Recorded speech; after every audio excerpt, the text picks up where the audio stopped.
নমস্কাৰ বন্ধুসকল, আজি আমি এই ভিডিঅ'টোৰ জৰিয়তে মহামানৱ ছাৰ এলবাৰ্ট আইনষ্টাইনৰ এশাৰী সুন্দৰ প্ৰত্যুত্তৰ সম্পৰ্কে জানো আহকচোন। বন্ধুসকল, আপোনালোকে জানেনে মহান বিজ্ঞানী এলবাৰ্ট আইনষ্টাইন যেতিয়া জীয়াই আছিল সেই সময়ত অৰ্থাৎ 1931 চনত এলবাৰ্ট আইনষ্টাইনৰ বিৰুদ্ধে এখন কিতাপ ওলাইছিল। কিতাপখনৰ নাম আছিল 100 Authors Against Einstein। ইয়াৰ অৰ্থ হৈছে যে 100জন লিখকে আইনষ্টাইনৰ বিৰুদ্ধে এই কিতাপখন লিখিছিল।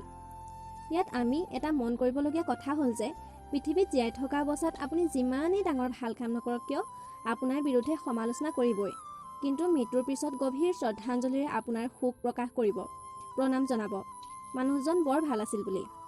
এনে কাৰ্য কেৱল আপোনাৰ মোৰ দৰে সাধাৰণ ব্যক্তিৰ লগতে নহয়, জীয়াই থকা অৱস্থাত APJ আব্দুল কালাম ছাৰৰ বিৰুদ্ধেও বহুতে সমালোচনা কৰিছিল। পৃথিৱীখন পোহৰাই জিলিকাই যোৱা নিকোলা টেছলাৰ ছাৰকো জীয়াই থকা অৱস্থাত বহুতে সমালোচনা কৰিছিল। আনকি জীয়াই থকা অৱস্থাত ভাৰত ৰত্ন অসমৰ গৌৰৱ ভূপেন হাজৰিকাদেৱকো তেওঁ নিজ ৰাজ্য অসমতে বহুত লোকে সমালোচনা কৰিছিল। আৰু বৰ্তমান সময়ত অসমৰ সাৰ্থক জুবিন গাৰ্গকো একাংশই সমালোচনা কৰা দেখা গৈছে। একাংশৰ বাবে সমালোচনা কৰাটো এটা পৰম্পৰাগত প্ৰকৃতিৰ নিয়ম।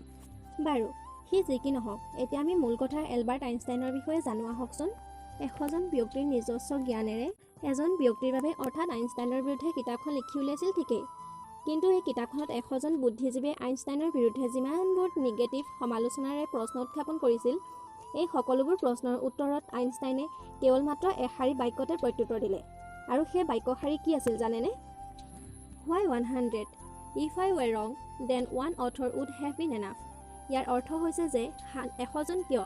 যদি মই প্ৰকৃততে ভুল হয় তেন্তে এজন লিখকেই যথেষ্ট মোৰ ভুলটো প্ৰমাণ কৰিবলৈ। সেয়েহে বন্ধুসকল, যদি আপুনি প্ৰকৃততে ভুল হয় তেন্তে আপোনাৰ ভুলটো আঙুলিয়াই দিবৰ বাবে এজন জ্ঞানী ব্যক্তিয়ে যথেষ্ট। কিন্তু আপুনি যেতিয়া প্ৰকৃততে ভুল নহয়, আপোনাক মিছা অপবাদ জাপি দিব লগা হয়, আপুনি কৰা ভাল কামবোৰৰ প্ৰতি যেতিয়া কিছুমান মানুহৰ মনত ক্ৰোধ, হিংসা আদি ভাৱৰ সৃষ্টি হয়, তেতিয়াহে মানুহৰ আনৰ সহায় লৈ আপোনাক ভুল প্ৰতিপন্ন কৰিবলৈ চেষ্টা কৰিব। এই কথাখিনি কিন্তু বৰ্তমান সমাজৰ পৰিস্থিতিৰ লগত কোনোবা নহয় কোনোবা এটা এংগলৰ পৰা ক'ৰবাত মিলি গৈছে। হয়তো আপুনিও এনে পৰিস্থিতিৰ লগত সন্মুখীন হৈছে। গতিকে বন্ধুসকল, নিজৰ মগজুৰ জ্ঞান ব্যৱহাৰ কৰি সদায় হিতপথে আগুৱাই যাওক। আজিলৈ ভিডিঅ'টো ইমানেই। ধন্যবাদ। যদি ভিডিঅ'টো ভাল লাগিল তেনেহ'লে শ্বেয়াৰ কৰিব আৰু এনেধৰণৰ বিভিন্ন জ্ঞানমূলক কথা আগলৈ জানি যাবৰ বাবে আমাৰ ফেচবুক পেজটো লাইক এণ্ড ফ'ল' কৰিব। যদি ইউটিউবত চাই আছে তেন্তে আমাৰ চেনেলটো কিন্তু ছাবস্ক্ৰাইব কৰিবলৈ নাপাহৰিব। ভিডিঅ'টো শেষলৈকে চোৱাৰ বাবে বহুত বহুত ধন্যবাদ।